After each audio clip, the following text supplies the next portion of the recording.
Safari Pasir.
Ini semua dapat, semua dapat.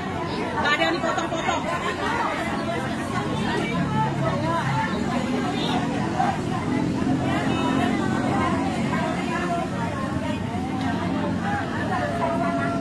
Udah? 1, 2, 3. Sekali lagi ya, sekali lagi. Oke, bebas ya. 1, 2, 3. Masuk.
Ini video, ini TV Sakinah ya ibu-ibu.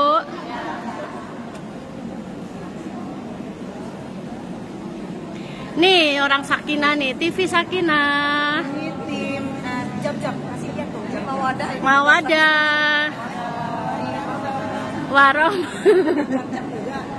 Jam-jam masuknya kan Sakinah, Mawadah, Warahmah. Jam-jam tidak ada.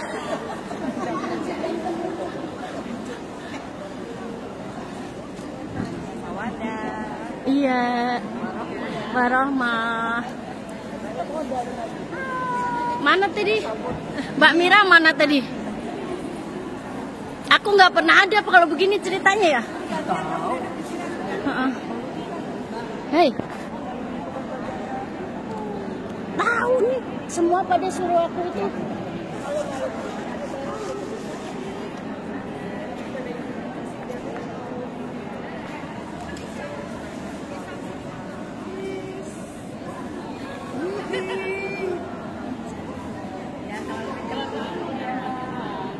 Iya.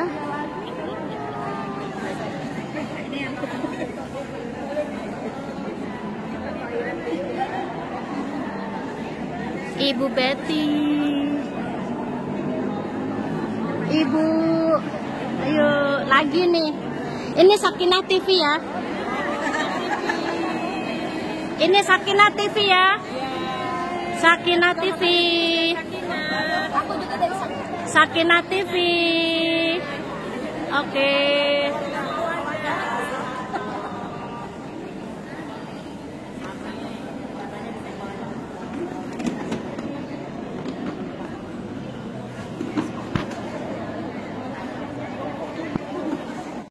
Sagituna di bawah pasukan Ibu Rahmatullah. Ada di sebelah sana yang laki-laki, yang perempuan mungkin bisa ditempatkan sebelah sini ya, yang dari gelombang ini. Dan juga ada ibu-ibu yang unyu-unyu, coba dada-dada unyu-unyu. Masya Allah, ini 2 bis kelihatannya ya. 2 bis dari Tangerang, Majelis Taklim Islamic Village Tangerang, bawah pimpinan Ibu Hajah Media Kamala. Ada 110 orang. Ya, ibu ketuanya.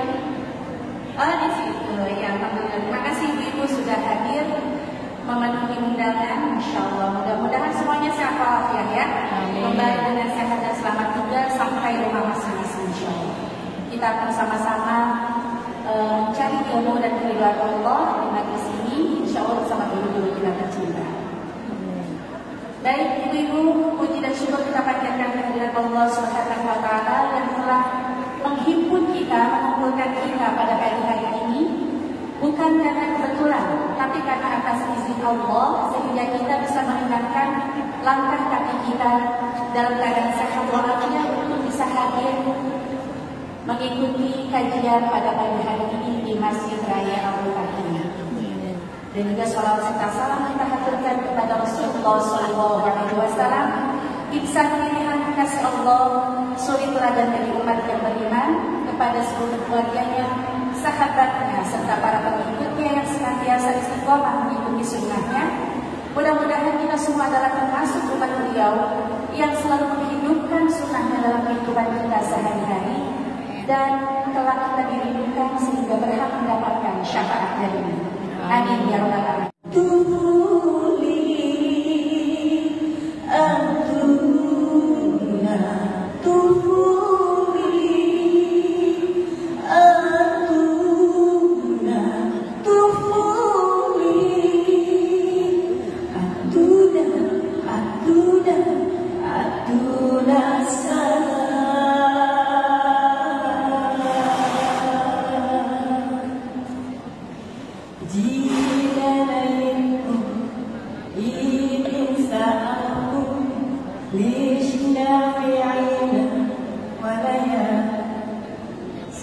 Ya Allah, aghni fadluna, arini halim masdu'a, arini zikiri, min zikiri, tuna salam, wa tuna kufuli. Bisa sama-sama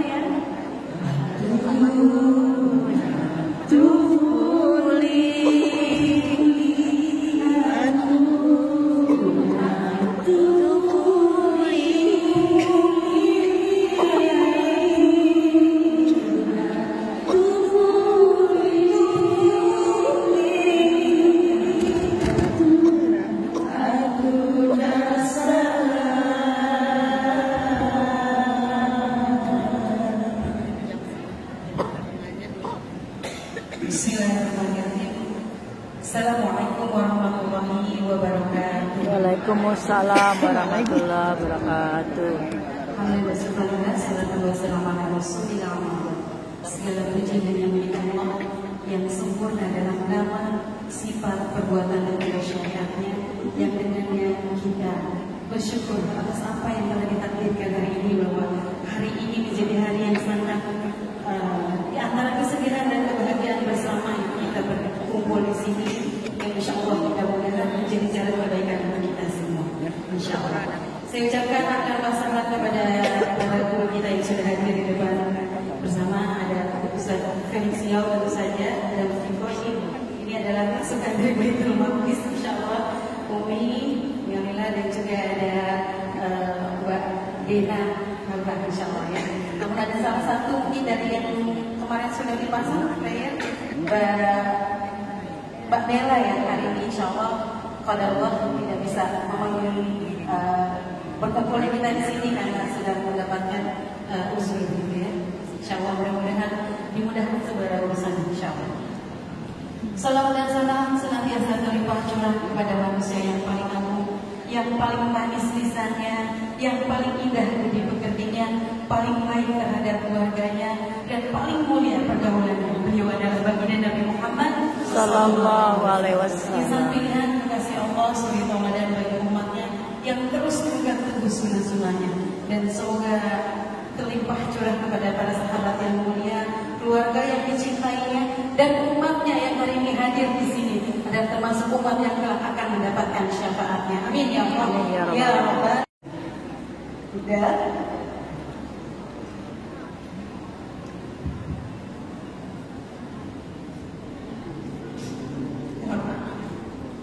Karena persis saya 1 tahun dari Palestina ketika terjadi peperangan di, dan hari ini kita merayakan. Hari ini turut bersedih sampai saat ini Palestina masih digebuk. Jadi syukur kita panjatkan kehadirat Allah, sebab salam kita haturkan kepada baginda Rasulullah Sallallahu Alaihi Wasallam yang kami hormati dan kami muliakan guru kita Ustaz Felix Yao, kemudian juga istri beliau Ummu Abdullah, dan juga Mbak Ena Hamran. Masih muda-muda, namun beliau ini ilmunya tentang Baitul Maqdis sangat menguasai.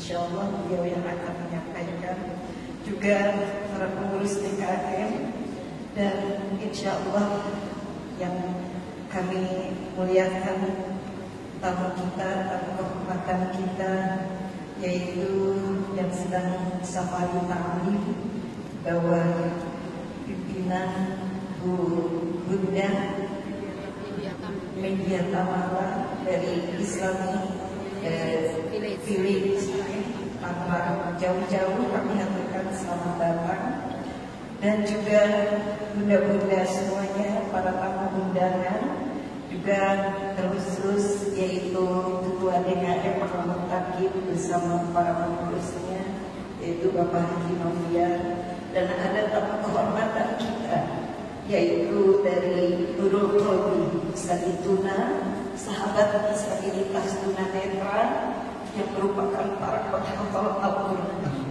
Ya, kita sangat terharu kalau melihat mereka, karena apa?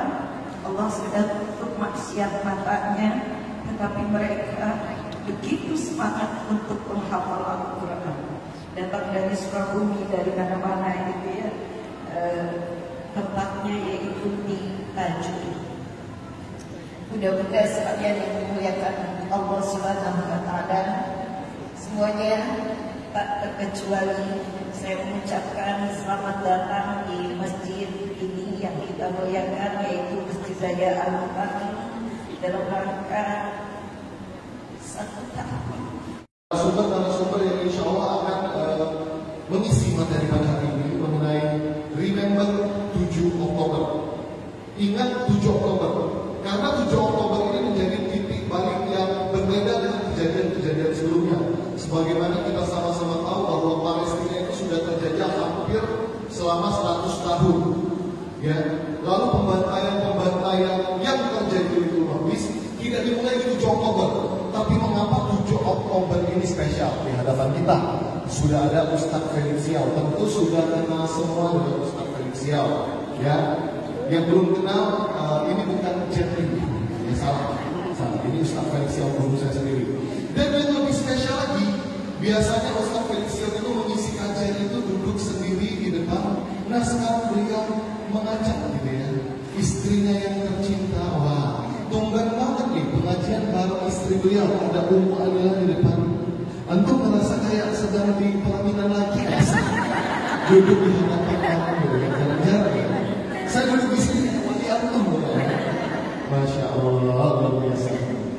Dan di sebelah sana ada Mbak Dena Hanura, ya, yang juga punya proyek bersama dengan Ummu Anilah untuk mengedukasi tentang Baitul Maqdis, gitu ya, dan membuat sebuah karya tulis berupa buku, gitu ya, yang nanti akan kita bahas bersama-sama juga, gitu ya.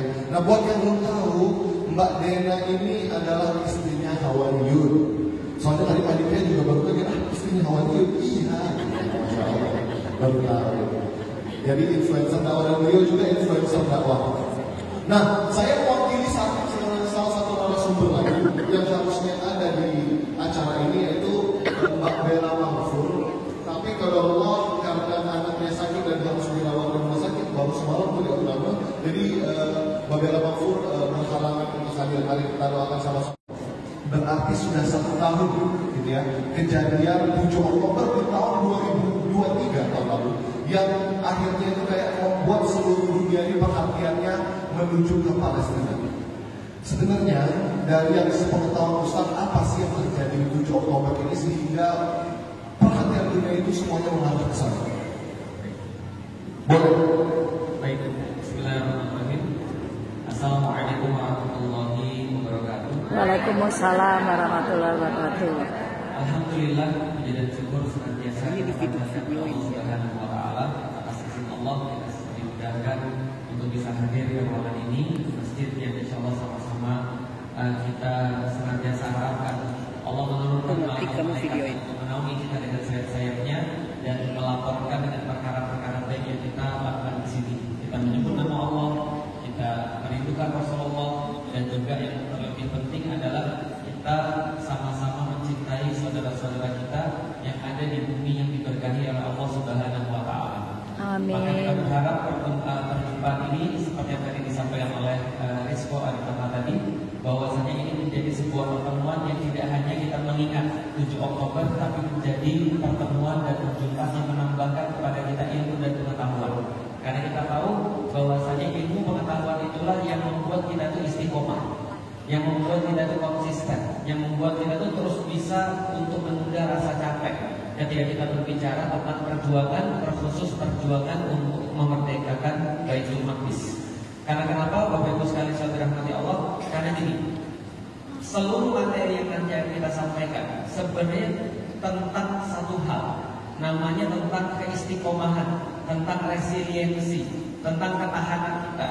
Karena kenapa? Karena Bapak Ibu sekalian, bagi saya secara pribadi, saya itu lumayan capek ketika kita berbicara tentang Palestina. Bayangin, kita dari tahun lalu nontonnya aja kan kita capek. Setiap waktu kita membuka sosial media, kita dihadapkan dengan pembantaian-pembantaian, kekejaman-kekejaman yang bahkan gak ada bandingannya di negeri-negeri yang lain. Perkara-perkara yang sadis yang mungkin kita pikir kita hanya lihat di TV atau di film, itu sekarang kejadian secara nyata. Mungkin Bapak dan Ibu belum lupa kalau kita pernah lihat pada satu masa ketika Arafah itu dibombardir, maka bom-bom yang diturunkan di sana bukan hanya untuk membakar iya, tapi untuk memecah belah tubuh manusia. Kita melihat anak-anak tanpa kepala, bukan cuma satu buah. Kita melihat ada kemudian usus yang buyar tersangkut di bawah dan seterusnya. Itu semua kita lihat.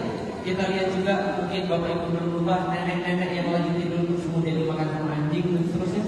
Ini adalah kekejaman-kekejaman yang kita saksikan yang membuat kita tuh merasa capek, membuat kita tuh merasa lelah. Tapi Bapak Ibu sekalian, kalau kita bisa memilih untuk merasa lelah, ketahui bahwasanya saudara-saudara kita tidak punya pilihan untuk bisa merasa lelah. Artinya apa? Bagi saya secara pribadi, setiap kali saya merasa lelah, maka saya bilang jangan sekarang nih. Kenapa? Saudara-saudaraku masih dibunuh di situ. Kalau kita merasa lelah, lantas bagaimana cara kita untuk berhadapan dengan mereka nanti di yaumil qiyamah? Lalu kita harus jawab pertanyaan daripada Rasulullah. Itu kan saudara kamu bilang kan kamu muslim. Menjadi seorang muslim berarti kita paham bahwasanya setiap muslim di belahan dunia yang lain adalah saudara kita, apalagi mereka orang-orang yang terzolimi. Karena kita paham bahwasanya Allah bersama dengan orang-orang yang terzolimi. Maka sekali lagi saya garis bawahi, semuanya tentang resiliensi, semuanya tentang keistiqomahan, semuanya tentang konsistensi. Kita selalu diajarkan oleh Ustaz Hafiz guru kita tentang konsistensi dan istiqomah itu. Konsistensi dan istiqomah itu lebih penting daripada seluruh hal-hal yang lain. Karena kenapa? Karena orang Arab pernah dalam salah satu pepatahnya, al-istiqomatu khairun min alfi karamah. Sesungguhnya keistiqomahan itu lebih penting, lebih bagus daripada ribuan karamah. Jadi kalau ada orang punya karomah dia pintar, ada orang punya karomah dia terkenal, ada orang punya karomah misalnya dia senantiasa dilindungi oleh Allah, dia punya karomah bisa sholat panjang, dia punya karomah bisa baca Quran lama. Tapi kalau nggak istiqomah percuma. Kenapa? Karena orang-orang akan diwafatkan berdasarkan amal-amal yang dia istiqomah. Maka kalau kita istiqomah mengikuti kajian seperti ibu-ibu di depan ini, masya Allah punya seragam khusus gitu kan ya. Kayaknya Senin, Selasa, Rabu, Kamis beda-beda ya. Ibu-ibu di sini juga sama. Istiqomah misalnya, istiqomah dalam ikut kajian. Insya Allah satu waktu nanti ibu-ibu akan dijemput berdasarkan keistiqomahan itu. Amin. Ada orang-orang istiqomah, dia sholat subuhnya senantiasa di masjid. Maka dia minta sama Allah, ya Allah wafatkan saya dalam keadaan sholat subuh. Dia dapat dari keistiqomahan dia. Guru saya yang lain, dia bahkan lebih detail lagi. Ya Allah, saya minta diwafatkan pada hari Jumat di tengah-tengah waktu ketika saya berpuasa. Diwafatkan Allah dalam kondisi seperti itu. Karena kenapa? Karena Allah akan mewafatkan kita berdasarkan keistiqomahan kita. Maka keistiqomahan itu lebih penting daripada semuanya. Dan itu tema daripada bahasan kita pada saat ini. Nah, kalau kita masuk kepada 7 Oktober 2023, di mana sekarang kita sudah masuk setahun memperingati 7 Oktober, kenapa sampai acara pada hari ini begitu spesial? Kurang spesial apa? Rizko yang gak pernah untuk membimbing jadi moderator kita hadirkan. Padahal Rizko ini punya kelas juga, punya kajian juga tentang sains dan menemani anak-anak main game, jadi main gamenya yang positif. Di sini ada Ummu Alila misalnya, nggak pernah saya bawa ke depan. Tapi hari ini saya bawa untuk menunjukkan bahwasanya justru kalau kita merasa, bukan kita, ibu-ibu merasa perempuan, dan ibu-ibu merasa bahwa perempuan itu selalu seolah-olah di belakangnya laki-laki soal dakwah, itu nggak terbukti dalam sejarah dan nggak betul. Sebenarnya justru perempuan itu harus berada di garis depan. Karena kalau perempuan sudah semangat, maka bapak-bapak biasanya ikut semangat. Kalau ibu-ibunya sudah semangat, bapak-bapaknya gak ikut semangat, ya berarti gak usah dimasakin pas pulang, gitu ya. Nah, karena ibu-ibu ini begitu penting dalam urusan Baitul Maqdis, maka di sini ada Ummu Alila, ada Dena Haura juga. Yang tadi kita sampaikan bahwasanya kita kasih tahu bahwasanya perempuan ini harus berada di garis depan dalam perjuangan. Setahun kita sudah menyaksikan banyak hal. Tapi saya pengen cerita, ibu-ibu dan bapak-bapak sekalian, saya termasuk orang yang sangat merasa sedih sebelum terjadi 7 Oktober 2020. Kok bisa sedihnya sebelum 7 Oktober 2023? Saya cerita dikit. Allah itu memberikan pelajaran kepada kita lewat yang namanya pola-pola yang berulang. Apa tadi? Pola-pola yang berulang. Artinya, namanya kaum muslim yang bisa mempelajari pola, maka dia akan lebih berhasil di dalam hidup dan agamanya. Namanya apa? Pola. Pola itu kayak gimana? Ini contoh. Ibu-ibu tahu nggak fashion? Tahu fashion ya? Fashion itu polanya berulang-ulang nggak? Selalu balik lagi ya. Namanya retro, gitu ya. Contoh. Ibu-ibu zaman dulu pakaiannya kayak gimana ketika tahun 70-an? Oh, belum lahir, oke. Kayaknya muda-muda di sini ya. Tahun 80-an gimana kira-kira pakaiannya? Belum lahir. Hah? Oh, belum lahir. Jadi cutbray gitu kan ya. Kalau kemudian baju dikeluarin ya, dan segala macam serba longgar. Yang itu tahun 90-an tahu bahwasanya fashion berubah, semuanya jadi ketat, betul kan? Yang awalnya semuanya di bawah pusar naik di atas pusar, semuanya serba ketat, semuanya serba turun. Jeans yang dulunya naik sampai ke pinggang, lalu kemudian turun sampai ke bawah pusar. Itu namanya perubahan fashion. Tapi sekarang balik lagi atau tidak? Balik lagi. Itu namanya pola. Pola itu senantiasa berulang. Siapa yang paham pola di dalam Islam, dia lebih mampu untuk tahu dengan agamanya. Salah satu pola yang diajarkan kepada saya adalah, Bapak Ibu sekalian, bukan diajarkan. Salah satu pola yang saya belajar ketika saya buka Al-Quran adalah Allah senantiasa ngasih tahu pada hamba-hambanya, yang sabar itu yang menang. Yang sabar itu yang menang. Kalau sekarang sabar, pasti niscaya kita akan kesal karena terlalu banyak sabar. Tapi pola di dalam Al-Quran tidak. Pola di dalam Al-Quran, siapa yang sabar maka dia pasti akan menang. Maka ada pepatah lagi dalam bahasa Arab, man sabara dhafira. Siapa yang kemudian bersabar, dia akan menang. Nah, polanya seperti apa? 2022 itu saya merasa bahwasanya saya dapat ujian kesabaran daripada Allah. Apa ujian kesabarannya? 2022 pindah saya dari Jakarta pergi ke Bogor, mengawali kajian baru di Masjid Al-Muttaqin, meninggalkan banyak hal di Jakarta. Di situ banyak sekali perubahan-perubahan yang sudah kita buat. Kita buat proyek-proyek dakwah dari tahun berapa kita nggak tahu. Tapi semua proyek-proyek dakwah itu di tahun 2022 saya dapat ujian. Proyek-proyek dakwah itu seolah-olah hampir sebagian besar gagal. Proyek-proyek dakwah saya, orang lihat kan saya kayak berhasil, follower saya banyak. Enggak. 2022 saya merasakan kegagalan dalam banyak sekali proyek-proyek dakwah.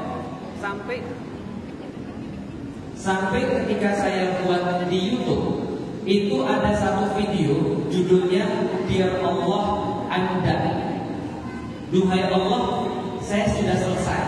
Maksudnya apa? Kayaknya saya merasa semakin banyak kita berdakwah, semakin kita menemukan justru orang-orang makin tambah rusak. Benar gak sih? Ibu-ibu tiap pekan ikut kajian misalnya. Ibu-ibu tiap pekan ikut kajian, mungkin sepekan 2 kali, sepekan 3 kali. Tapi masalah-masalah tambah atau berkurang? Masalah-masalah kita nambah. Zaman-zaman dulu belum banyak pengajian, merasa gak ada namanya anak-anak kecil ngebully temennya sampai mati. Gitu kan ya? Perasaan zaman dulu gak ada anak-anak, mohon maaf, merencanakan pemerkosaan padahal masih umurnya 13 tahun ke bawah. Ini kan gak masuk akal. Tapi semakin banyak pengajian, seolah-olah kita melihat ini semakin rusak. Maka saya nulis dalam video saya itu, Dear Allah Anda. Ya Allah, kayaknya saya gagal di dalam dakwah. Kenapa? Karena apa yang saya lakukan ternyata belum cukup untuk bisa bawa umat itu kepada kebaikan. Nih mau contoh, saya mau nanya nih, siapa yang baru pertama kali ketemu saya katakan? Tuh masih banyak juga kan? Bayangin coba, saya sudah dakwah berapa tahun, keliling seluruh Indonesia. Tapi setiap kali saya tanya di dalam kajian, siapa pertama kali ketemu saya? Semuanya hampir menjemput saya pertama kali. Ini kan kayak kita menggarami lautan, bisa dibalik sekalian. Artinya apa? Saya merasa waktu itu saya gagal, saya merasa waktu itu dakwah yang sudah saya buat kayak nggak ada apa-apanya. Saya merasa ya Allah, kalau memang betul semua ini adalah sesuatu yang bersifat sampah, nggak ada gunanya dakwah saya ini. Tolong tunjukin yang baik, tolong tunjukin seperti apa yang benar kita lakukan. Maka seolah-olah Allah tetap banget jawab. 2023 Allah kasih tahu bahwa Allah bisa membalikkan kondisi seperti itu. Maka pertama saya nggak tahu saya harus merasa bahagia atau saya harus merasa sedih setelah 7 Oktober. Kenapa? 7 Oktober itu memang ngeri. Sampai dengan saat ini 41.000 minimal anak-anak, 41.000 manusia, kebanyakan anak-anak dan perempuan itu mati, dibantai. Bukan hanya mati karena sakit, tidak, mati dibantai dengan kekejaman yang sangat luar biasa. 41.000 dan banyak sekali rumah-rumah hancur. Diperkirakan kalau menurut orang-orang perlu beberapa tahun untuk membangun Gaza itu pun kalau dana-dananya cukup. Itu kata mereka, kehancuran, kematian segala macam itu masih luar biasa. Tapi kenapa saya bilang saya nggak tahu apakah ini harus sedih atau kita harus senang? Di satu sisi kita sedih. Kenapa kita sedih? Karena kita melihat segala macam itu sementara kita nggak bisa berbuat apa-apa. Betul? Berapa kali ibu-ibu nangis ketika melihat di sosial media? Itu udah kayak kering air mata kita. Pagi nangis, sore melihat anak-anak nangis lagi, kemudian malam nangis lagi, betul nggak? Kadang-kadang kita nggak bisa tidur gara-gara melihatin video-video bagi kita sangat mengerikan. Bahkan kadang-kadang kita mau makannya kita mikir, kita pantas nggak sih makan sementara saudara-saudara kita itu kesulitan. Kita di ngaji itu berkali-kali mau bikin acara, kita jadi kayak orang bego. Kenapa? Pantas nggak sih kita ketawa sementara saudara-saudara kita kemudian di sana susah? Kita perlu penyesuaian sampai kita bisa senang, sampai kita bisa normal. Kenapa? Kita semua sedih. Tapi Bapak Ibu sekalian, selain daripada kesedihan, tahu nggak Bapak Ibu sekalian apa yang kita pelajari? Yang kita pelajari, dia bilang bahwasanya kamu sekarang sudah selamat. Dari situ kita tahu Bapak Ibu sekalian, dari 7 Oktober itu bukan mereka yang terjajah, kita yang terjajah. Dari situ kita tahu bahwasanya mereka selama ini yang bebas dan merdeka dan yang punya koneksi kepada Allah. Sementara kita di sini berpikir kita punya hal yang sama atau tidak. Itu yang membuat kita merasa berubah dan membuat kita merasa dalam tanda kutip senang. Coba kita lihat lagi. Ibu-ibu tahu ketika Gaza dibombardir dalam satu hari pernah lewat sekitar 1.000 orang anak-anak kecil. Sampai kemudian waktu itu wartawan-wartawan yang ada di Gaza mereka bilang pada malam ini jalan tol ke surga penuh sesak dan kebanyakan adalah anak-anak. Bisa dipahami? Ketika seorang anak syahid di sana, ketika seorang laki-laki atau wanita syahid di sana, mereka mengucapkan selamat. Mereka mengucapkan selamat. Kamu sudah bebas daripada penderitaan dunia. Kamu sudah tidak perlu lagi merasakan kelaparan. Kamu sekarang sudah lulus ujian dan kamu sampai kepada Allah dengan nilai-nilai terbaik. Kita menangisi, mereka mensyukuri. Karena memang mereka memilih untuk tinggal di situ, mereka memilih untuk melindungi martabat dan kehormatan kaum muslimin walaupun dengan darah dan nyawanya. Terlepas apapun yang terjadi, pemboman berapa kali, termasuk ketika kita berbicara, ini daerah utara Gaza lagi dibom. Tapi apa mereka katakan? Kami tinggal di sini. Ini adalah tanah daripada para nabi. Sejengkal pun kami tidak akan keluar. Meskipun kulit-kulit pohon jadi makanan kami dan daun-daunnya jadi sarapan kami tidak pernah meninggalkan karena barokah dari Allah cukup bagi kami. Itu ucapan anak 8 tahun. Bisa dibayangkan? Dari situ kita mempelajari. Apa yang saya pelajari? Kenapa saya bilang saya bingung mau sedih atau saya mau senang? Bapak Ibu sekalian, saya masuk Islam tahun 2002. Sampai sekarang 2024 itu sudah 22 tahun saya coba dakwah menyampaikan kenapa saya itu mau masuk Islam. Gak mungkin saya masuk Islam kalau Islam itu agama biasa-biasa aja. Andaikan saya itu cari duit di dalam Islam, mohon maaf, mendingan saya dagang. Kalau saya mau kemudian dapat kenyamanan, bapak saya itu bisa ngasih saya kenyamanan. Gak perlu kayak gini, kan gitu kan ya. Tapi kenapa saya masuk Islam? Karena ada yang lebih penting daripada semua itu. 22 tahun saya dakwah, tapi sampai di titik itu kita belum bisa memahamkan umat sama sekali bahwa Allah itu lebih penting daripada segalanya. Betul? Begitu terjadi 7 Oktober, Masya Allah, keberkahan itu. Jadi darah-darah mereka yang mengalir, lalu kemudian syahid-syahidnya anak-anak di sana, itu membuka mata dunia sesuatu yang gak bisa dilakukan oleh para dai dan para ulama sampai detik 7 Oktober itu. Bisa dibayangkan sekalian. Maka wajar ketika Allah menyampaikan di dalam Al-Quran, Subhanalladzi asra bi abdihi lailam minal masjidil haram ilal masjidil aqsal ladzi barakna haulahu. Maka kata Allah, Maha Suci Allah yang telah memperjalankan hambanya yang terbaik, yaitu dari Nabi Muhammad. Kita tahu adanya ada hamba yang terbaik dari tempat terbaik yang pertama, yaitu Masjidil Haram, kepada tempat terbaik yang kedua, yaitu dalam Masjidil Aqsa alladzi barakna haulahu, yang Allah telah pilih Masjidil Aqsa, Allah terangkan dalam ayat yang tadi sebagai pusat keberkahan di dunia bagi sekeliling-sekelilingnya. Haulahu artinya apa? Di seluruh dunia. Alladzi barakna haulahu. Artinya Allah katakan apa? Kami jadikan Baitul Maqdis sebagai sumber keberkahan. Dan sumber keberkahan ini adalah muncul dari Baitul Maqdis, dari Masjidil Aqsa, kemudian memenuhi seluruh dunia. Maka apapun yang dilakukan di sana itu efeknya global. Itu efeknya ke seluruh dunia. Efeknya ke seluruh manusia. Paham maksud Ibu sekalian? Maka kejadian 7 Oktober di situ beda dengan 7 Oktober di tempat-tempat yang lain. Bangkitnya penduduk-penduduk Baitul Maqdis beda dengan bangkitnya penduduk-penduduk di tempat yang lain. Jangan tanya saya, itu urusannya Allah.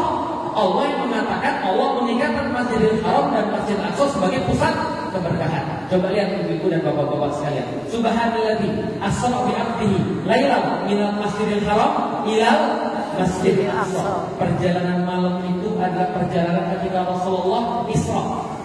Isra perjalanan malam dari Masjidil Haram kepada Masjidil Aqsa. Dari Masjidil Aqsa Rasul ngapain? Mi'raj ke Sidratul Muntaha. Maka ulama-ulama bertanya satu sama lain, kenapa Allah tidak memi'rajkan Rasulullah dari Masjidil Haram? Kenapa Rasul tidak memi'rajkan Rasulullah dari Masjidil Haram? Padahal ada nggak tempat yang lebih mulia daripada Masjidil Haram? Gak ada. Kenapa? Karena namanya Makkah Al-Mukarramah, Mekah yang sangat-sangat dimuliakan. Ini adalah tempat Baitullah. Bangunan pertama kali di atas muka bumi adalah Masjidil Haram. Bisa nggak kalau Allah mau, Allah memi'rajkan Rasulullah dari Masjidil Haram? Kenapa nggak bisa? Kalau Allah mau, Allah bisa. Tapi kenapa Allah mau mengisrokan dulu Rasulullah ke Baitul Maqdis? Karena Allah pengen kasih tahu kepada kita bahwasanya dua ini adalah sangat terkait dan ada keberkahan besar di Baitul Maqdis, di Masjidil Aqsa. Contoh, ibu-ibu dari sini mau pergi ke Mekah, bisa dari sini pergi ke Mekah?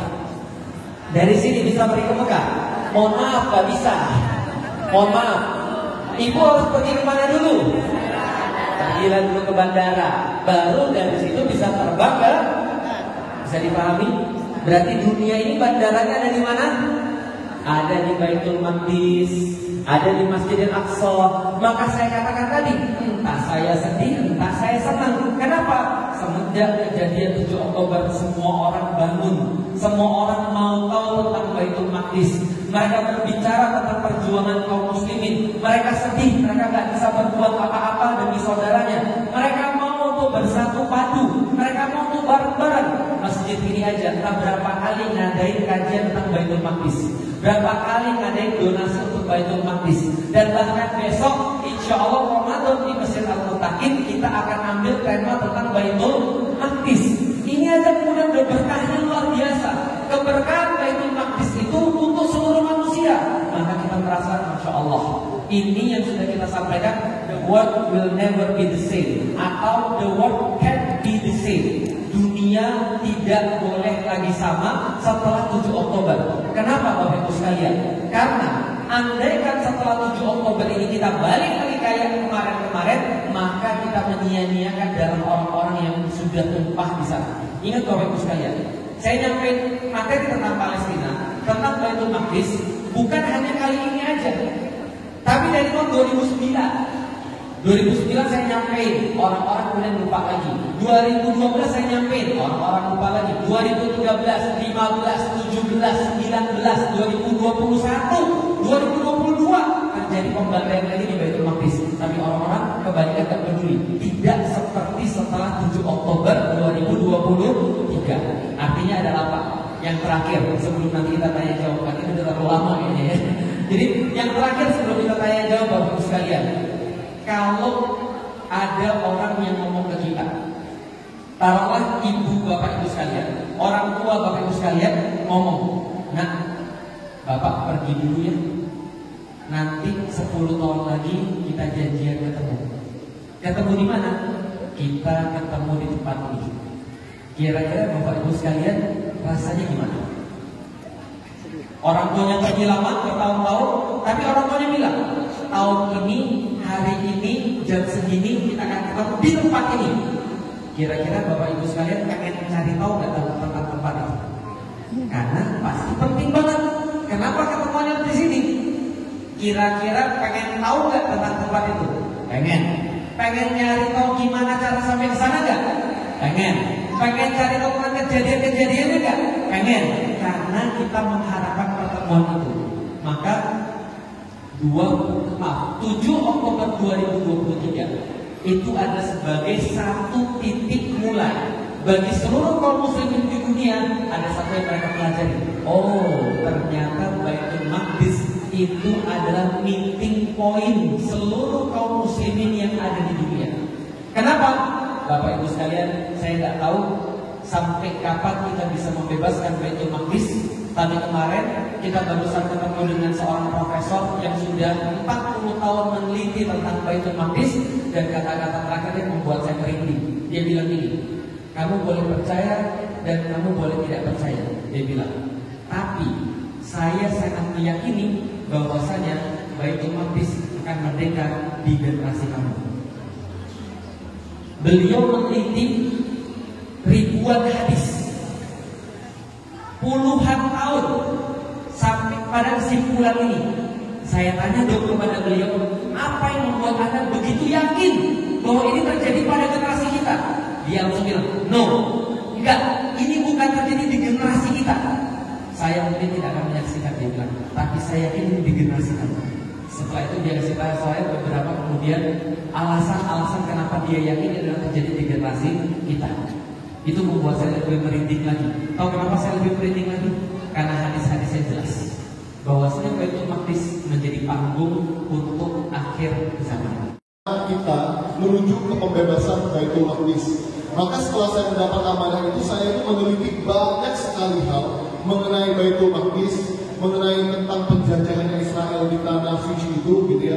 Lalu problem-problem apa yang menghalangi kita itu sampai detik ini, gitu ya. Bahkan 1 tahun genosida yang sudah begitu luar biasa ini, yang belum pernah terjadi sebelumnya, itu masih membuat kita tuh belum bisa bergerak banyak untuk melakukan pembebasan Baitul Maqdis.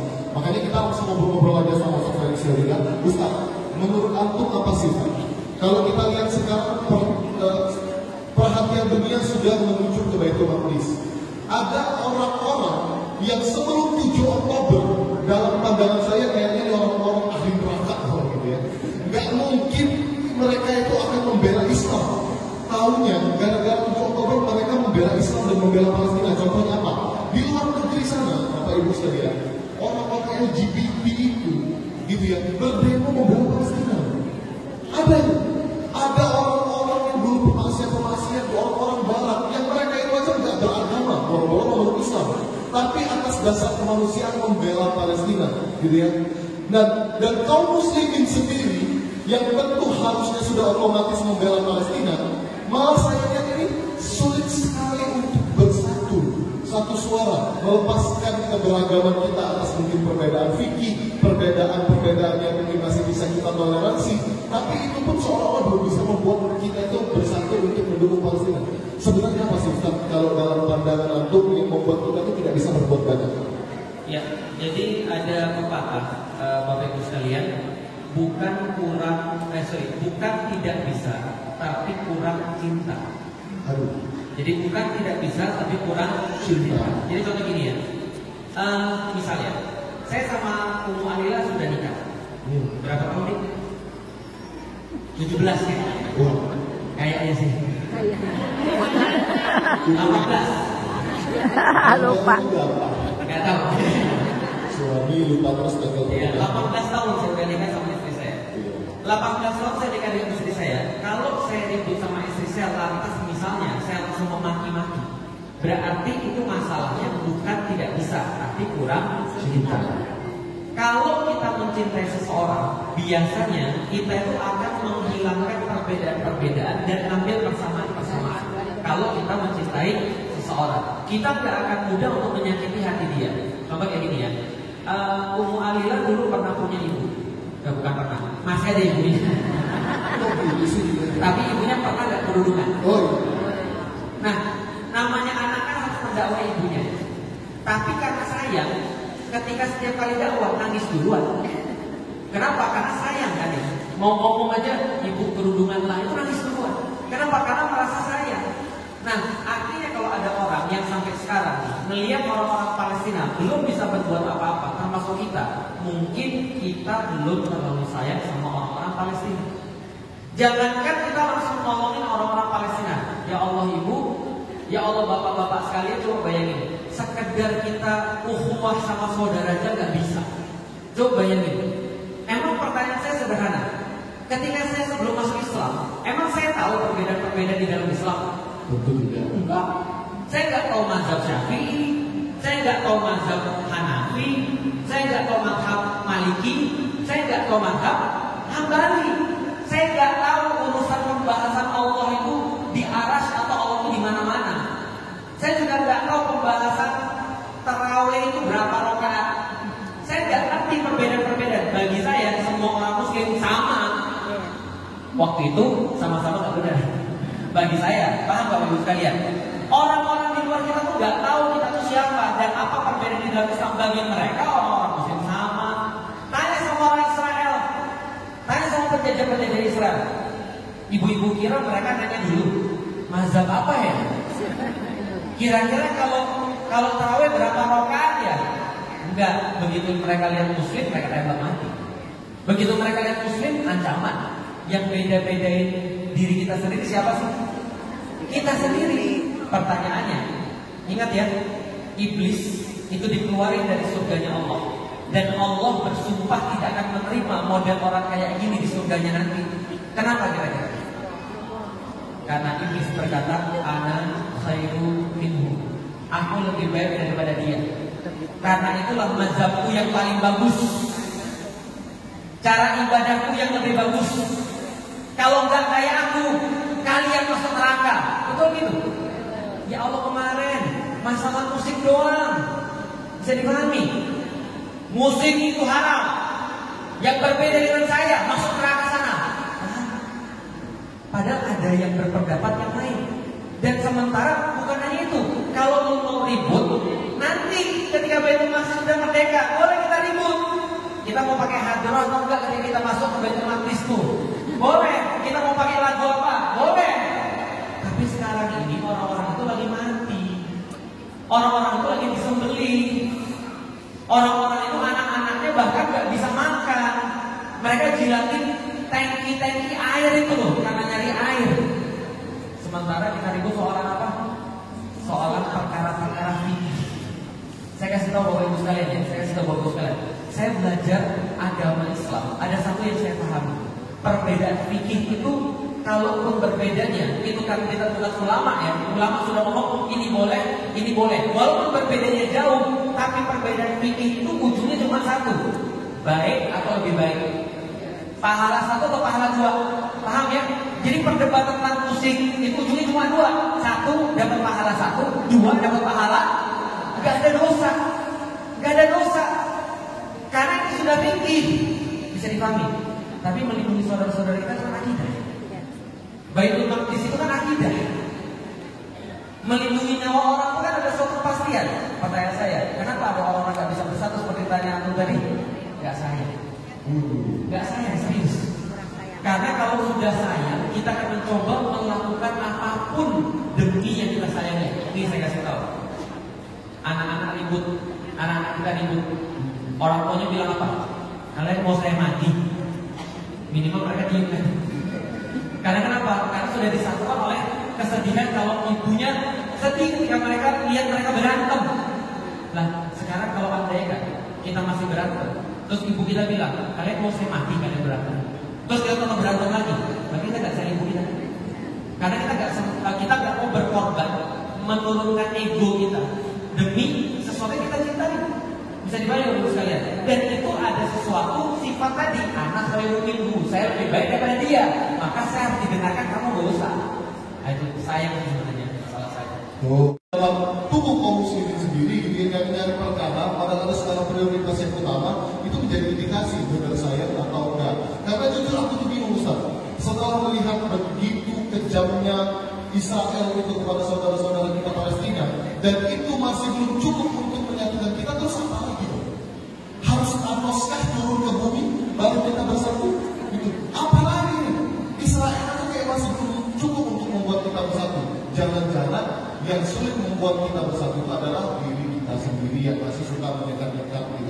Itu tadi Masya Allah luar biasa Ustaz. Nah, tadi antum juga sempat bilang bahwa Baitul Maqdis itu adalah bagian dari akidah Ustaz. Sedangkan saya sendiri itu masih sering juga mendengar, mungkin Bapak Ibu juga sering mendengar pendapat bahwa nah itu kan urusan negara lain, ngapain sih maksudnya terlalu jor-joran ngurusin ke sana. Wong Indonesia aja PR-nya masih banyak gitu loh. Ngapain kita donasi-donasi mengeluarkan uang kita untuk dikirim ke sana yang belum tentu sampai. Mending donasinya kita kumpulkan untuk tapera, untuk ibu kota negara, untuk begitu-begitulah maksudnya ya. Seolah-olah, mohon maaf, bahwa Baitul Maqdis itu bukan perkara akidah, udah itu konflik antar negara aja, ngapain ngurusin negara orang, luar negara kita juga banyak PR, dan kadang kita kan sulit untuk berdebat yang begini-begini gitu ya, karena sangat kontraproduktif menurut saya, karena kayak teman-teman kita yang belum paham itu, yang terkadang itu seolah pemikiran ya. Nah gimana kira-kira untuk tips-tipsnya memecah kekang pemikiran ini, sehingga sulit banget membuat kita bersatu, alih-alih untuk membebaskan Baitul Maqdis. Itu kata-kata tadi, itu persis kata-kata saya sebelum saya masuk Islam. Yang mana? Yang tadi. Bukan. Kalau itu sungguh apa? Jadi itu persis kata-kata saya sebelum saya masuk Islam. Jadi ngapain kita peduli dengan orang-orang jauh? Sementara kita sendiri masih banyak masalah. Udah urusin masalah kita sendiri aja. Tapi itu sebelum saya masuk Islam. Nah setelah saya masuk Islam, saya belajar, saya jadi mikir gini, oh ternyata syaitan itu menggoda orang dari perkara-perkara kecil. Jadi ini yang dunia, coba lihat. Kalau ada orang bilang, ngapain lu pikirin Palestina? Negeri kita aja banyak masalah. Nih, kalau nanti kita akan berbuat sesuatu untuk negeri kita, dia bilang, ngapain sih lu ngurusin Indonesia? Kayak kota lu udah beres aja. Kita urusin ke Bogor. Dia bilang, emang keluarga lu udah rapi. Paham? Kalau kita ngurusin keluarga kita sendiri, lu diri sendiri aja masih banyak salah. Intinya mereka gak mau kita dakwah. Intinya mereka ini adalah orang-orang selalu ngomong. Artinya gak perlu dengerin omongan mereka. Yang penting kita diperintahnya apa, saya bayangin ya, nanti di yaumil kiamat tuh. Kita yakin kita akan sampai di yaumil kiamat kan ya? Iya dong. Mereka sama kita akan dihadapin bareng-bareng. Maksudnya orang Palestina sama kita akan dihadapin bareng-bareng. Terus kita bilang, ya Rasulullah, bukankah ada bagian daripada syafaat orang-orang mukmin? Paham Bapak Ibu sekalian? Nanti di yaumil kiamat ya, ibu-ibu bisa ngomong gini loh. Ya Allah, kan saya sudah masuk surga nih. Amin. Insya Allah ibu-ibu. Amin. Terus saya kok belum melihat orang yang sipit-sipit itu ya, yang pernah ngisi di masjid Mutakin tanggal 7. Kok nggak ada di surga ya? Ya Allah ya Rasulullah ya nggak ada di surga. Boleh nggak orang yang sipit itu dimasukin ke surga? Itu Bapak Ibu bisa kasih saya syafaat. Ada syafaat orang-orang beriman. Nanti kita minta kepada mereka tuh. Orang-orang itu insya Allah tuh jalan keluar masuk surga. Nah apa yang mereka, pertanyaannya sederhana, apa yang bisa membuat mereka masuk neraka? Orang mereka syahid, orang mereka nggak punya apa-apa untuk dipertanggungjawabkan. Anak-anak loh yang kemudian meninggal, anak-anak pasti masuk surga. Terus kita minta sama anak-anak itu, kalian ingat nggak kami perhatian pada Baitul Maqdis? Dia bilang, sorry kalian bukan saudara kami. Aduh sedihnya. Kalian kan orang Indonesia, ngeri nggak? Kalau surga itu dikapling berdasarkan negara. Paham ya? Kalau surga dikapling berdasarkan negara, kita yang gak enak, soalnya kita paling jauh. Yang paling dekat kan Arab Saudi. Setelah itu adalah mana tuh yang dekat dari situ? Nah kita paling jauh, masa surga dikapling berdasarkan negara? Untungnya nggak ada hadis surga dikapling berdasarkan negara. Maka jangan kapling saudara-saudara kita berdasarkan negara, nggak boleh. Nah, itu sih jawaban sebabnya. Jadi jangan terkekan bahwa beda negara itu sudah beda urusan gitu ya. Persatuan kaum muslim itu lintas negara, gitu. Lintas ras.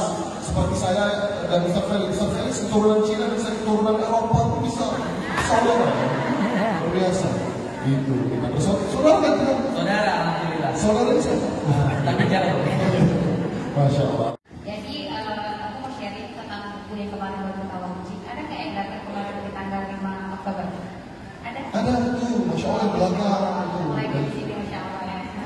Ya, kemarin kita launching buku pas tanggal 5 Oktober bersama dengan Prof. Hasan Al-Waisi yang Masya Allah yang bukan sama Islami, beliau 73 tahun tapi sehat banget dan semuanya menjadi referensi bagi Sateris ketika menyampaikan materi Baitul Maqdis. Jadi ketika 7 Oktober itu Sebentar kata Ustaz tadi sampaikan bahwa 7 Oktober itu juga merubah salah satunya aku, gitu, sebagai seseorang yang menyaksikan langsung sudah gitu.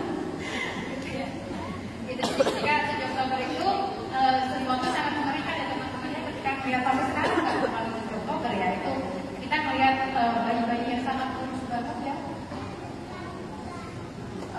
Tadi kata kepalanya kadang nggak ada, itu benar-benar kayak apa namanya?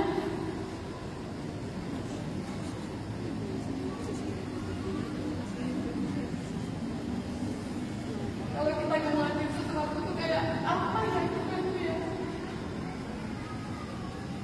Mereka kan begitu kan juga pastikan suka di Allah kan. Terus kita kan juga pengen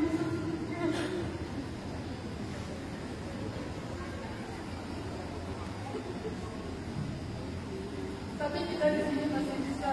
Aku mau makan apa, aku mau pakai baju apa, aku mau beli mobil apa, tapi mereka nggak bisa. Akhirnya dari situ aku kondennya waktu itu tetap muda izin ke Ustaz supaya kita serius untuk menyelesaikan proyek buku ini. Kebetulan buku ini memang materi finance. Mungkin buat teman-teman yang sudah pernah minta materi tentang finance itu, buat aku itu sesuatu banget yang menjadikan landasan buat aku untuk terus dakwah selama ini, terus memikirkan bagaimana itu berkontribusi bagi Baitul Maqdis, juga bagi keberlangsungan umat Islam. Aku ingin banget materi ini menjadi sesuatu yang bisa ada fisiknya dalam bentuk buku. Ustaz yang sudah sibuk banget sampai akhirnya aku bilang Dena sebagai integrasi. Kamu kian apa deh? Kian ya. Kemudian juga ada Bella Matur yang selama ini memang baru Alhamdulillah, untuk kita bareng-bareng, yuk kita selesaikan bareng-bareng Ustaz Tarik menyelesaikan buku dari Maqdis ini, gitu. Nah, karena materi Ustaz Tarik ini tentang sejarah, Masya Allah, saya mendengarkan materi Profesor Fana ini dari tahun 2015, tapi ketika disampaikan itu masih di awal-awal. Tapi buat aku Ustaz Tarik kayaknya Allah kasih kemudahan gitu untuk membuat sesuatu jadi simpel, membuat sejarah itu jadi sesuatu yang mudah kita pahami. Makanya dari situ saya ambil proyek buku ini, kemudian kebetulan buat teman-teman yang mungkin follower Jakarta kan sekalian visual-visual yang kita tampilkan ya dalam model-model di Jamalila. Itu ada salah satu tim saya di Jamalila namanya Mutiara Balkis yang sangat senang sekali menggambar dan juga sudah terjun di dunia dakwah bareng sama saya di Jakarta. Saya minta khusus dia untuk menyelesaikan buku ini, dan alhamdulillah buku ini selesai. Inginnya kemarin 6 bulan, tapi qadarullah. Kenapa 6 bulan? Karena saya pengen melakukan sesuatu yang semaksimal mungkin, sesegera mungkin. Kadang kita ada perang itu baru kita semangat. Kadang kalau kita melihat berita pemboman, penyerangan, kita baru semangat. Tapi setelah itu kita itu kayaknya adem ayem, ya enggak? Kayak seolah-olah lupa. Nah, harapan saya dengan buku ini mudah-mudahan nanti kita punya landasan, punya alasan kenapa kita harus terus mencintai Baitul Maqdis dan tidak boleh berhenti memikirkannya sampai kita mungkin meninggalkan dunia ini. Ya, sebagaimana tadi Ustaz sampaikan bahwa Baitul Maqdis itu adalah titik poin kita, tempat nanti kita akan dikumpulkan lagi ketika nanti kita akan ke akhirat. Makanya dalam hal ini mudah-mudahan kita di sini termasuk bagian daripada orang-orang yang memperjuangkan Baitul Maqdis. Dan tentu saja Ustaz juga selalu menyampaikan ke saya, kita sudah 40 tahun. Ya, 40 tahun itu usia yang mungkin gak lama lagi. Mungkin di depan ada yang sudah 50, sudah ada 60. Sudah 60 lebih, 65. Apa ya?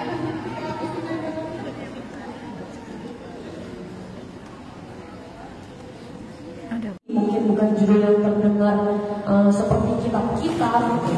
Memang bahasa yang menurut aku pribadi gengsi banget sebagai aku seorang Gen Z.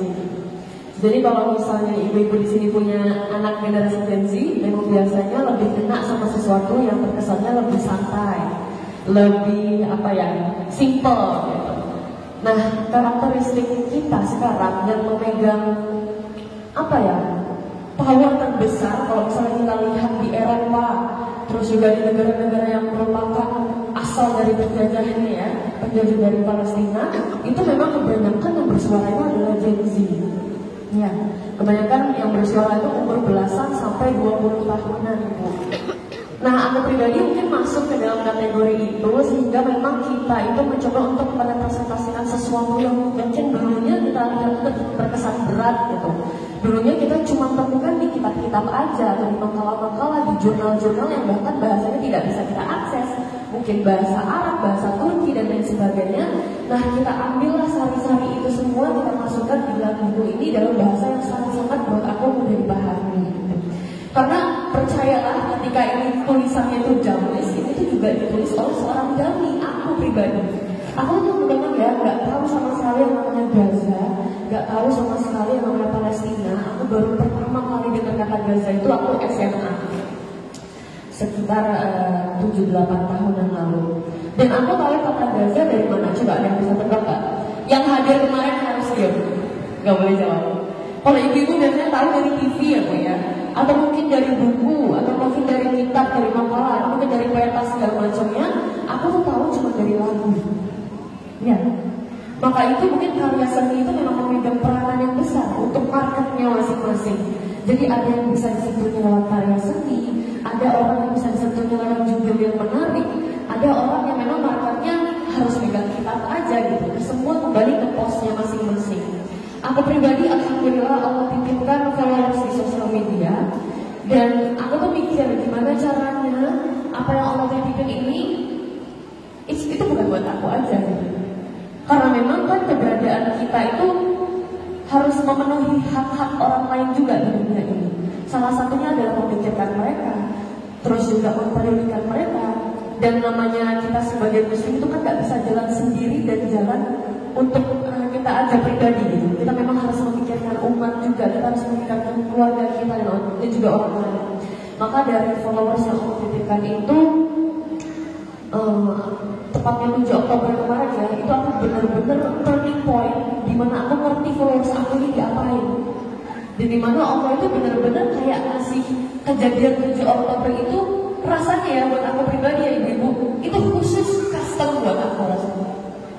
Kayak panggilannya tuh rasanya ini Dena ini buat kamu memang untuk aku pribadi. Dan mungkin itu juga dirasain sama kita semua ya ibu. Rasanya tuh kayak satu kejadian itu tuh khusus Allah buat kita, karena dampaknya tuh berasa itu. Dan alhamdulillah dari situ aku juga dihubungi sama Om Anila. Tahun sebelumnya tahun 2022 kita juga pernah ketemu ya Om ya di acaranya Profesor Abdul Fatah yang tadi udah Ustaz Felix jelasin. Dia seperti apa? Di situ aku ingat banget Om Anila tuh ngomong, dan emang perlu ada yang megang khusus ini soal Baitul Maqdis. Gak bisa kalau misalnya cuma setengah-setengah.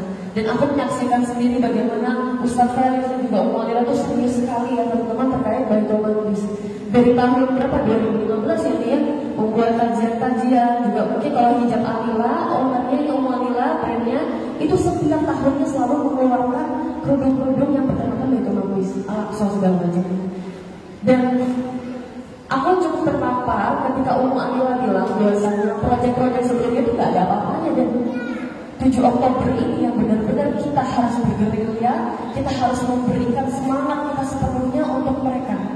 Karena yang kemarin-kemarin itu rasanya kayak apa ya, kepedulian sih memang, tapi ada sisi formalitasnya aja ya. Kayak ya udah deh kita harus peduli, oke that's it. Tapi kalau yang sekarang itu benar-benar hidup seluruh orang di dunia itu berubah. Bahkan kita saksikan di negara-negara Amerika, Australia, negara-negara yang merupakan penjajahnya itu berbondong-bondong orang mengatakan asyhadu an la ilaha illallah wa asyhadu anna Muhammadar Rasulullah. Ibu-ibu, kalau kita melihat Gen Z di luar sana, banyak sekali klub-klub buku yang memang biasanya orang-orang membaca buku kumpul gitu.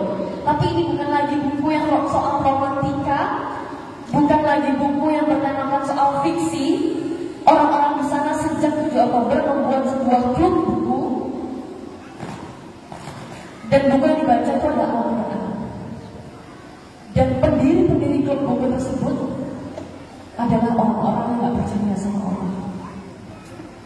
Maka dari situ aku benar-benar berkaca, kita itu akan dipertemukan dengan apa yang kita cari. Dan orang-orang itu pasti adalah orang-orang yang mau memerdekakan dirinya karena melihat ada kerusakan yang begitu banyak dan melihat ada apa di balik orang-orang Gaza ini. Ibu-ibu kebayang nggak? Kita semua ibu-ibu pada pakai kerudung kan ya? Kebayang nggak kalau kerudung yang kita pakai saat ini itu nggak diganti sebelum 10 bulan atau 1 tahun lamanya? Rambut kita penuh kutu, kebayang nggak? Kulit kita itu kondisinya mungkin kena angin aja udah sakitnya luar biasa. Dan itu yang dirasakan sama ibu-ibu di Gaza. 10 bulan lamanya atau bahkan 1 tahun mereka tidak bisa mengganti pakaiannya, kerudungnya. Dan mereka harus memotong rambut-rambut mereka karena saking banyaknya kutu, nggak ada air bu, nggak ada air, nggak ada elektronik, nggak ada listrik ya bisa dibilangnya. Bahkan tadi seperti Ustaz Farid sampaikan, anak-anak itu pada kejilatin time karena cuma ada air itu menetes-netes dari situ aja gitu. Saking benar-benar terbatasnya apa yang ada di sana. Tapi itu benar-benar jadi referensi untuk kita semua, bahwasanya kita yang Allah kasih keleluasaan sedemikian rupa itu memang harus bergerak. Ibu dan bapak sekalian. Membosankan saya. Kajian ibu-ibu dia, pembahasannya tentang sakaratul maut, ya, tentang siksa kubur, gitu ya. Ini pembahasan kok mati semua sih kata saya. Tapi akhir-akhir ini saya lihat juga majelis taklim ibu-ibu ini juga serta pembahasan kajiannya itu mengenai Palestina, gitu ya, mengenai tentang Baitul Maqdis, dan seolah-olah ibu-ibu ini berharap bahwa kami pun ingin terlibat dalam pembebasan Baitul Maqdis. Nah, Ibu Umar boleh kasih nasihat sedikit ya kepada majelis taklim di sini yang jauh-jauh dari Tangerang, mungkin teman-teman yang lain juga ada pengurus-pengurus majelis taklim, gimana sih supaya majelis taklim kita ini juga bisa berkontribusi untuk Baitul Maqdis? Terima kasih Mas Isto. Ya, ibu sekalian yang dimuliakan oleh Allah Subhanahu wa Ta'ala, saya sangat kagum sekali, ini masih muda-muda namun sangat konsen sekali terhadap Gaza ya. Saya terus terang ke sana 1 tahun yang lalu, ya ini mungkin cerita sedikit yang tidak mungkin ya. Saya tidak ke Gaza karena aksesnya tertutup ya, tapi saya ke Masjidil Aqsa, kami bersama rombongan ya, itu di satu tempat yang bernama Hebron, Ibu, di blok yaitu 1 hari sekali diberi yang namanya lampu penerangan, 1 rumah hanya 1 neon. Ibu bisa dibayangkan yang apalagi di Gaza 1 rumah hanya 1 neon. Yang kedua, air hanya 2 jam, pagi 1 jam, sore 1 jam. Nah dari situ ya, kemudian yang ketiga, makan hanya 2 kali ya, jadi itu mau kebagian enggak kebagian. Begitu kami ke sana, yang paling menyedihkan sekali Bu, kita mampu memberi kepada mereka namun tidak diperbolehkan. Itu yang paling membuat saya sedih. Dan di hadapan saya ada nenek-nenek ya, nenek-nenek udah sepuh kali, sekitar 90 tahun, itu dibentak-bentak gara-gara minta ke saya sedekah. Saya sudah mau mengeluarkan, tetapi apa, itu nenek itu dibentak seminggu dan tidak diperkenankan. Paling saya mampu memberi sedekah ketika berada di kamar mandi pada saudara-saudara kami, sampai kami itu diciumi dan mulai sini sampai kening dipeluk sama mereka bahwa Indonesia adalah saudara kami, Indonesia saudara kami. Yang mulia, jadi sedikit kejutan. Tanggal 23 September saya pulang dari sana. Tanggal 7 Oktober kejadian di Bom. Coba bayangkan, saya terbayang ibu-ibu di sana, anak-anak muda tidak bisa bebas sholat di sini. Mereka digeledah di depan kami, dan kami itu jalan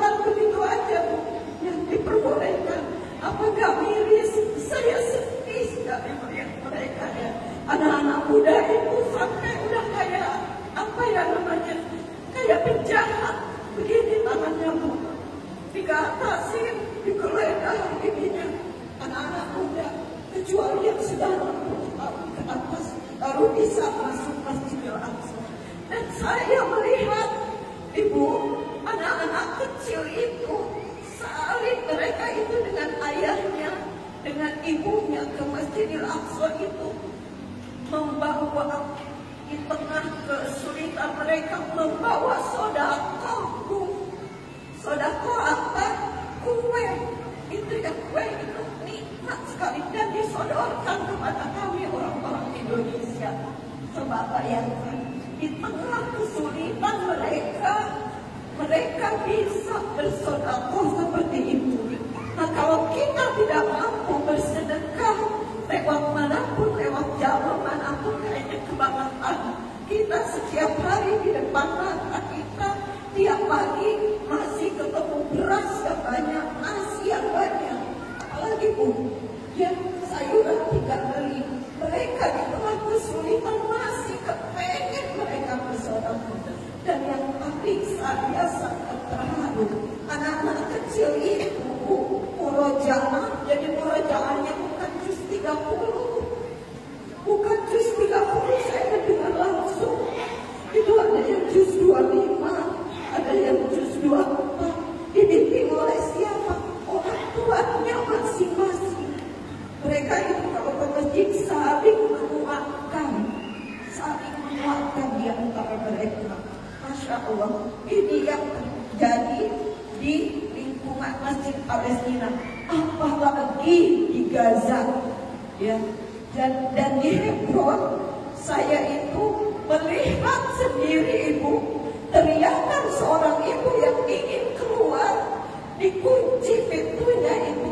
Aduh, saya kalau bisa nampar, saya tampar itu ininya. Ya karena perempuan tentaranya itu, dia cuek aja.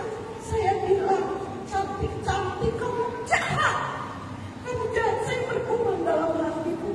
Ya, tapi tadi saya tidak bisa menolong. Anak kecil hanya hello, hello, hello gitu.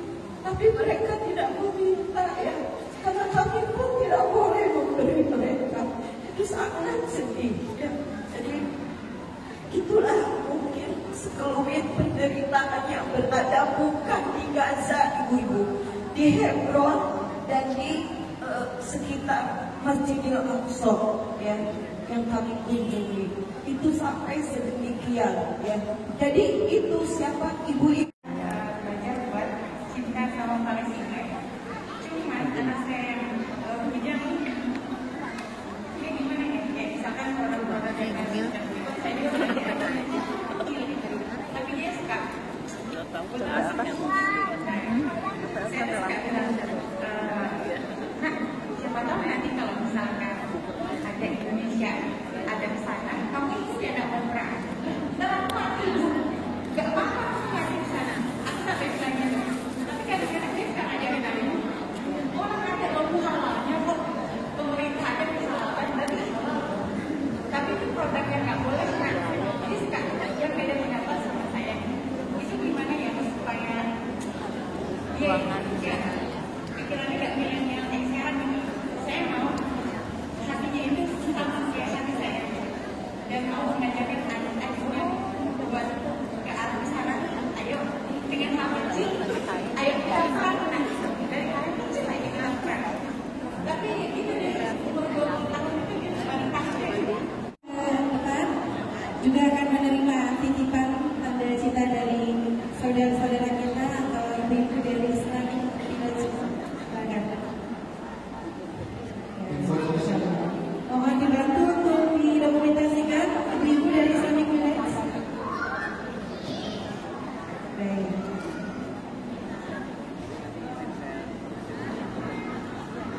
Baik. Ini ada Bapak Junubian dan Ketua DKM sudah. Ya. Silakan dokumentasi. Sini mata dong. Apa beda?